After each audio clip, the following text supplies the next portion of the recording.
अस्सलाम वालेकुम नाजरीन, एक नए व्लॉग के साथ आपकी खिदमत में हाजिर है। नाजरीन, आज की इस वीडियो के अंदर हम दो बड़ी खबरों को डिस्कस करेंगे। एक तो आपको बताएंगे कि इमरान खान साहब साबिक वज़ीर आज़म पाकिस्तान ने सुप्रीम कोर्ट ऑफ पाकिस्तान का दरवाज़ा खटखटाया है। क्या अब की बार काजी फायज़ ईसा उनको रिलीफ देंगे या नहीं, ये एक बड़ा अहम सवाल है। और इस पर आपको बताएंगे कि इमरान खान साहब ने क्यों कर अब सुप्रीम कोर्ट ऑफ पाकिस्तान पर दस्तक दी है, दरवाजे पर दस्तक दी है।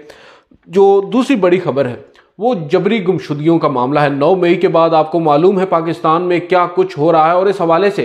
बैरिस्टर एतजाज़ अहसन ने एक दरख्वास्त सुप्रीम कोर्ट में आइन के आर्टिकल 184(3) के तहत दायर की थी, मगर उस आइनी दरख्वास्त पर रजिस्ट्रार ऑफिस ने एतराज़ात आयद कर दिए थे और इस दरख्वास्त को एंटरटेन नहीं किया गया था। वो अलग बात है कि तवक्को यही की जा रही थी बिलखसूस chief justice of Pakistan justice Qazi Faez Isa से कि वो इस आइनी दरख्वास्त को ज़रूर एंटरटेन करेंगे। जस्टिस अतर मिनल्ला हो या दीगर जजेस साहिबान, वो हमेशा ही जो इन्फोर्स्ड डिसअपीयरेंसेस हैं, जबरी गुमशुदगियां हैं, उन पर बात कर चुके हैं और हमेशा से उनका स्टांस बड़ा ही वाज़ेह रहा है। और अब जस्टिस काजी फायज़ ईसा क्योंकि ख़ुद माजी में इस हवाले से काफ़ी एक्टिव रहे हैं, उनसे काफ़ी तवक्कुआत थी, मगर उन तमाम तर तवक्कुआत के बरक्स उन्होंने या उनकी हिदायत पर रजिस्ट्रार ऑफिस ने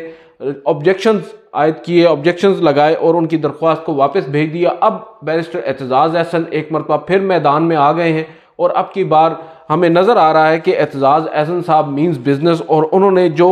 चैम्बर अपील फाइल की है उन एतराज़ात के ख़िलाफ़, उसमें उन्होंने फिर अपना एक तो मौक़िफ़ बताया है कि क्यों कर ये मुकदमा इतना अहम है और कैसे जो रजिस्ट्रार ऑफिस है वो उसके पास इख्तियार नहीं है, जो इख्तियार उसने इस्तेमाल किया और उनकी दरख्वास्त पर एतराज़ात लगाकर उसको वापस कर दिया और एंटरटेन नहीं किया। जो एतजाज़ अहसन साहब हैं उन्होंने अब एक तो ये आपको बता दें कि जो दोनों दरख्वास्तें आज सुप्रीम कोर्ट ऑफ पाकिस्तान में दायर हुई हैं, चाहे वो एतजाज़ अहसन साहब की दरख्वास्त हो या इमरान खान साहब की दरख्वास्त हो, दोनों दरख्वास्तें एक ही वकील सीनियर एडवोकेट लतीफ़ खोसा, सरदार लतीफ़ खान खोसा की वसातत से दायर की गई हैं। जो एतजाज़ अहसन साहब की दरख्वास्त है, पहले उस पर आते हैं जिसको हम अपील कहते हैं। वो ये कह रहे हैं कि 8 नवंबर के जो एतराज़ात हैं उनको कलअदम करार दिया जाए। 8 नवंबर को रजिस्ट्रार सुप्रीम कोर्ट ने एतजाज़ अहसन साहब की दरख्वास्त पर एतराज़ात लगाए थे और दरख्वास्त को वापस भेज दिया था। अब ये कह रहे हैं कि उन एतराज़ात को कलअदम करार दिया जाए और इस केस को जल्द समाअत के लिए मुकर्रर किया जाए। रजिस्ट्रार के पास ये इख्तियार नहीं है कि वो ये फैसला कर सके कि कोई दरख्वास्त काबिल समाअत है या नहीं।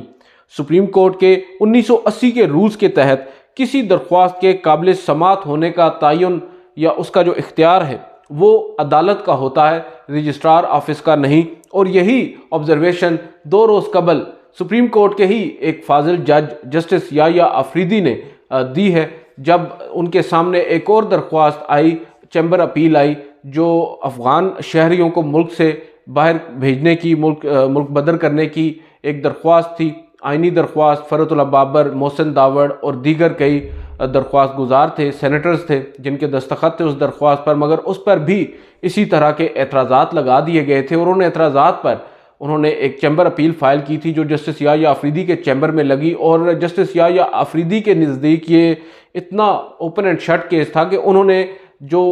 शिकायत कुनंदा या दरख्वास्त गुजार चैम्बर में उनके पास आए थे समाअत के लिए, उनको अपने चैम्बर में बैठने भी नहीं दिया और खड़े खड़े ये ऑर्डर कर दिया कि रजिस्ट्रार ऑफिस तो बिल्कुल ही बेइख्तियार है, उसको तो इख्तियार ही नहीं है कि मेंटेनेबिलिटी को डिसाइड करे, ये तय करे कि कौन सी दरख्वास्त काबिल समाअत है या नहीं। ये तो स्ट्रिक्टली एक जुडिशल साइड का मामला है। उन्होंने उसी वक्त कहा कि रजिस्ट्रार ऑफिस के एतराज़ात को ख़त्म कर रहे हैं और आपकी दरख्वास्त को हम ओपन कोर्ट में लगाने का कह रहे हैं, और वहीं खड़े खड़े उन्होंने ऑर्डर पास कर दिया। आप अंदाज़ा लगा लें कि क्लैरिटी ऑफ माइंड है जजेस में। इससे कबल जस्टिस मंसूर अली शाह हों या जस्टिस मुनीब अख्तर, वो भी इसी तरह के कुछ फैसले दे चुके हैं। बावजूद इसके रजिस्ट्रार ऑफिस का अब ये एक प्रैक्टिस बन चुकी है कि वो अपने तौर पर ही ये डिसाइड करने लग गए हैं कि कौन सी दरख्वास्त काबिल समाअत है या नहीं। दरअसल वो इख्तियार इस्तेमाल कर रहे हैं जो अदलिया का इख्तियार है, जो जुडिशल पार है, जो कि इंतज़ामी सतह पर हरगिज़ इस्तेमाल नहीं की जा सकती। अब जो एतजाज़ अहसन साहब हैं वो भी यही बात कर रहे हैं कि रजिस्ट्रार ऑफिस के पास ये इख्तियार नहीं है और उन्होंने 1980 के रूल्स के मुताबिक ये बात की है। फिर वो ये कह रहे हैं कि अगर इस केस को ना सुना गया तो ये पैगाम जाएगा कि लोगों का लापता होना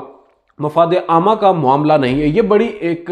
आप कह सकते हैं कि सख्त ऑब्जर्वेशन है बैरिस्टर एतजाज़ एहसन साहब की जानिब से। वो एक सीनियर एडवोकेट हैं सुप्रीम कोर्ट के, और वो अब सुप्रीम कोर्ट को ये कह रहे हैं कि अगर आपने ये केस ना सुना तो ये पैगाम जाएगा अवाम में, ये पैगाम जाएगा आम लोगों में, ये पैगाम जाएगा कि लोगों का जो लापता होना है, जो जबरी तौर पर लोगों को गुमशुदा किया जाता है, उनको लापता किया जाता है, ये मफाद आमा का मामला ही नहीं है।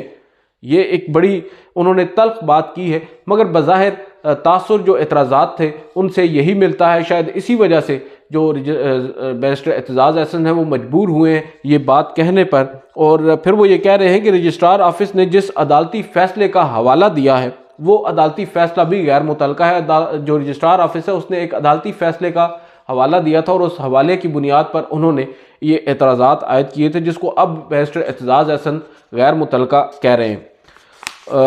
इसके अलावा बैरिस्टर एतजाज़ एहसन ये कहते हैं कि लोगों को लापता करने का मकसद इख्तिलाफी आवाज़ को खामोश करवाना या उसको दबाना है। ये जो ऑब्जर्वेशन है ये दरअसल उनकी ऑब्जर्वेशन उस आइनी दरख्वास्त में भी थी जिसमें उन्होंने एतराज़ात आयद किए थे। ये यहाँ पर एक समझने की बात है कि बैरिस्टर एतजाज़ एहसन साहब जो अब सुप्रीम कोर्ट में आए हैं वो एक चैम्बर अपील में आए हैं, और अमूमी तौर पर जो चैम्बर अपील होती है वो बड़ी मुख्तसर होती है, मगर ये कई सफ़ात पर मुश्तमिल चैम्बर अपील है। उसमें उन्होंने मुख्तलिफ जो एतराज़ात हैं उनके ऊपर पूरे पूरे पैराग्राफ्स लिख छोड़े हैं और बताया है कि कैसे आपके जो एतराज़ात हैं वो किसी भी सूरत काबिल कबूल नहीं है, मुनासिब नहीं है, कानूनी नहीं है। उन्होंने एक एक सवाल का जवाब दिया है। और फिर यहाँ पर उन्होंने दोबारा से जो बलोच मिसिंग पर्सनस हैं, जो बलोचिस्तान के शहरी जिनको एक तवील अरसा से लापता किया जा रहा है, गुमशुदगियों का एक सिलसिला है, एहतजाज दर एहतजाज होते हैं मगर उनकी सुनवाई नहीं होती, उन्होंने यहाँ पर फिर याद दहानी करवाई है सुप्रीम कोर्ट ऑफ पाकिस्तान को और बताया है कि बलोच मिसिंग पर्सनस हों या हाल ही में सियासतदानों को, ब्यूरोक्रेट्स को, जर्नलिस्ट को गायब कर दिया जाता है। हमें यहाँ पर उन्होंने कहा कि वो एक अलग बात है कि अगर हिस्टोरिकली हम देखें, तारीखी पस मंज़र को अगर हम देखें तो बलोच जो लोग हैं उनके साथ हमेशा से ये सब कुछ होता रहा है और सोने पे सुहागा के ज़ीरो अकाउंटेबिलिटी है, यानी कोई पूछने वाला नहीं है कि कौन उनको गायब कर रहा है, कौन उनको लापता कर रहा है, कौन इवन उनको अगवा कर रहा है, किसी की कोई अकाउंटेबिलिटी है ही नहीं सिरे से।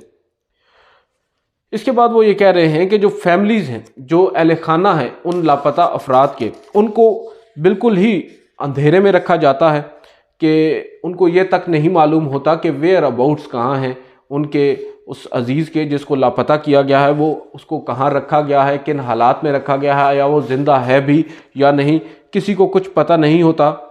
जो पूरे के पूरे ख़ानदान होते हैं उनकी ज़िंदगियाँ तबाह हो जाती हैं इस जो जबरी गुमशुदियों का मामला है इसके ऊपर। और वो ये फिर इस्तदा उन्होंने की है और ये मुतालबा भी आप कह सकते हैं, बैरिस्टर एतजाज़ एहसन साहब यहाँ पर कह रहे हैं कि जितने भी गुमशुदा या लापता अफराद हैं जो रियासत के पास हैं, जो रियासत की कस्टडी में हैं, उनको मुतलका फोरम या अदालत के सामने पेश किया जाए। और फिर यहाँ पर उन्होंने दोबारा से रीइटरेट किया है अपने उस मुतालबे को जो उन्होंने अपनी आइनी दरख्वास्त में किया था कि सुप्रीम कोर्ट ऑफ पाकिस्तान एक इफ़ेक्टिव और पर्पसफुल कमीशन बनाए। इससे कबल भी एक कमीशन है जो मिसिंग पर्सनस के ऊपर काम कर रहा है, मगर वो सिर्फ एक डमी किस्म का जो है वो कमीशन है और उसके ऊपर बिल्कुल ही अदम एतमाद का इजहार करते हुए उन्होंने एक इफ़ेक्टिव और पर्पसफुल कमीशन का मुतालबा फिर से दोहराया है जो ट्रेस करेगा, डिस्कवर करेगा और रिकवर करेगा उन डिसअपीयर्ड पर्सनस को, उन लापता अफराद को, उन गायब किए हुए लोगों को जो तवील अरसे से मंजर से गायब हैं और किसी को ये तक नहीं मालूम कि वो कहाँ हैं, किसने उनको उठाया है, कहाँ पर उनको रखा है। ये तमाम तर चीज़ें जो हैं ये उस कमीशन को TORs की सूरत में बताया जाए, टर्म्स ऑफ रेफरेंस की सूरत में, कि कमीशन ये तमाम तर मुहर्रिकात जो हैं इनका जायज़ा ले और बताए। इसके बाद आखिर में जो वो बात कर रहे हैं वो बड़ी सख्त है। वो ये कह रहे हैं कि जब ये सब कुछ प्रैक्टिस कर ले कमीशन, उसके बाद जो रिसेंटली डिसअपीयर हुए हैं, यानी 9 मई के बाद या इस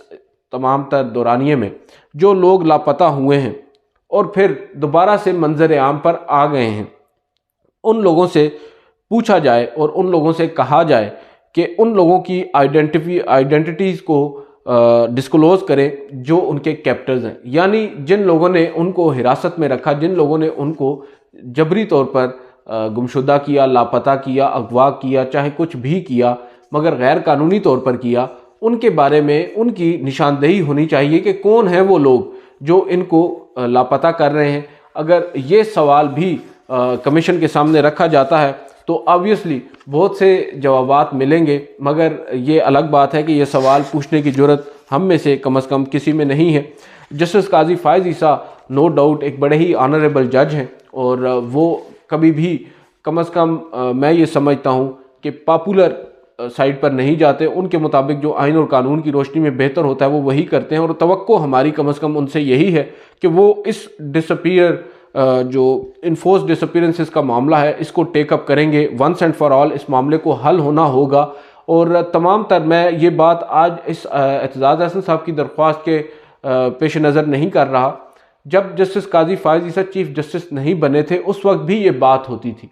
कि जो जबरी गुमशुदियों का मामला है, जो लोगों को अचानक से लापता कर दिया जाता है, गायब कर दिया जाता है और किसी को मालूम तक नहीं होता कि वो कहाँ पर हैं, चाहे नवाज़ शरीफ हों, चाहे आसिफ अली जरदारी हों, चाहे मरियम नवाज़ हों, इमरान खान हों, तमाम ही सियासतदान उन मिसिंग पर्सनस के कैंप्स में जाते रहे, वहाँ पर उनसे वादे करते रहे। मगर ये बात बड़ी इंपॉर्टेंट है कि वो तब जाते थे जब वो अपोजिशन में हुआ करते थे और यूं ही ये तमाम लोग गवर्नमेंट्स में आए, इन लोगों ने वो काम नहीं किए जो उनको करने चाहिए थे और जिनका वादा वो उन कैंप में बैठे हुए माओ बहनों बेटियों से, वालदैन से करके आए थे कि हम डिसअपीयरेंसेस का मामला टेकअप करेंगे और आपके बच्चों को आपके पास वापस लेकर आएंगे। मगर हमने देखा है कि हमारे सियासतदान हों, चाहे वो मुंतखब हो चुके हों, चाहे वो वज़ीर आज़म बन चुके हों, मगर इस मामले पर वो भी बेबस से नज़र आते हैं। और जो इससे कबल आज हम जिन तवक्कुआत का इजहार जस्टिस काजी फ़ाइज़ ईसा से कर रहे हैं, यही तवक्कुआत हमें इमरान खान साहब से भी थी। उन्होंने भी हो सकता है अपने एंड पर कोशिश की हो मगर इस मसले को वो हल नहीं करवा सके। और ये मसला इतना सादा है भी नहीं। हम ये भी नहीं कह सकते कि जो लोग उन्होंने उठा रखे हैं हमें नहीं पता कि वो लोग गुनहगार हैं या नहीं है। मगर एक चीज़ बड़ी अहम है